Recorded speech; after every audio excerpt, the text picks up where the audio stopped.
Another question that often comes up with regard to priestly vocations is, why can't women be priests?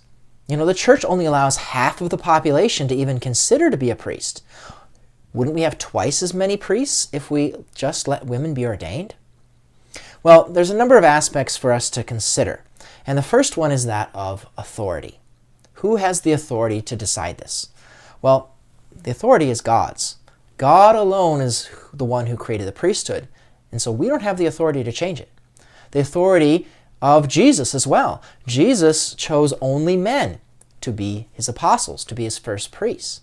And we also have the authority of the church. And we can look directly at John Paul II's 1994 apostolic letter, Ordinatio Sacerdotalis, where he says, "Wherefore, in order that all doubt may be removed regarding the matter of great importance, a matter which pertains to the church's divine constitution itself, in virtue of my ministry of confirming the brethren, I declare that the church has no authority whatsoever to confer priestly ordination on women, and that this judgment is to be definitively held by all the church's faithful."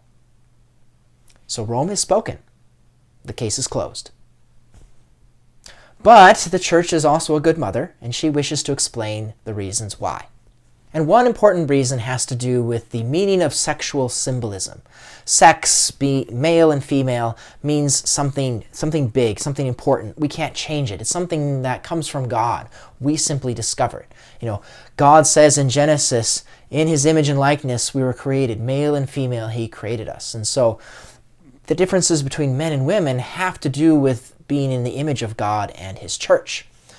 So we can look first at masculinity, the masculinity of Jesus Christ. Jesus is the perfect human image of God the Father, and is male because God is Father.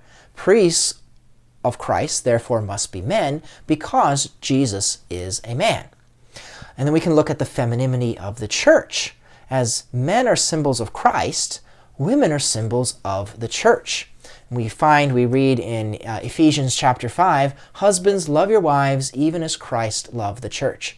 And so women are images of the church and her relationship with God, whereas men are like Christ in relationship to the church.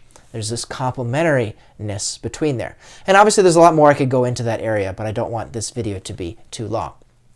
Some, in response to this, might claim that this is male chauvinism. But all you have to do is look at our Blessed Mother Mary. Mary is the definitive retaliation of this charge of chauvinism, because we say that there is no merely human being that was ever nearly as great as she was.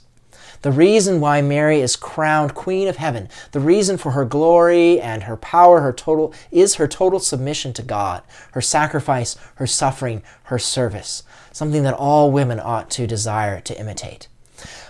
Women, too, we recognize, were the first witnesses to the resurrection. Mary Magdalene is called the apostle to the apostles, not because she was a priest, no, but because she was given that role to evangelize the apostles after the resurrection. See, women have different roles in the church. Even most men are not called to the priesthood, but are called to serve Christ in other ways. So lay men and women alike are called to serve Jesus in other ways, and are incredibly important to the life of our parishes as we continue forward in this planning process.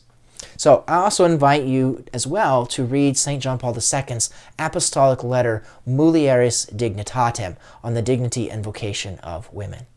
And finally, I want to look at a few pragmatic reasons why the church shouldn't change her teaching, even if she could change her teaching. And the first has to do with order and discipline. If the church were to change this, it would undermine centuries of church authority. And in that case, people would begin to doubt the validity of the sacraments, that the church has given through priesthood. It would cause schism, division among the church worldwide. It would fundamentally change what it means to be a priest. It would change what the church is. It would change who God is, our conception of who he is. So it would have huge theological implications if that were to be the case. Also, pragmatically too, we should discern, where does the spirit of this desire for women priests come from? Often those who try to advocate for that, you can find within it a kind of spirit of entitlement rather than a call from God. Because you see, no man even is entitled to become a priest. I'm not entitled to be a priest. I'm a priest because God called me, and I have to accept, or I could have rejected his call. But a vocation is something that we receive from God, not something that we're entitled to. And oftentimes we find advocates for women ordination too to be dissenters on other teachings of the church. You can hear at times anger, even self-righteousness coming through.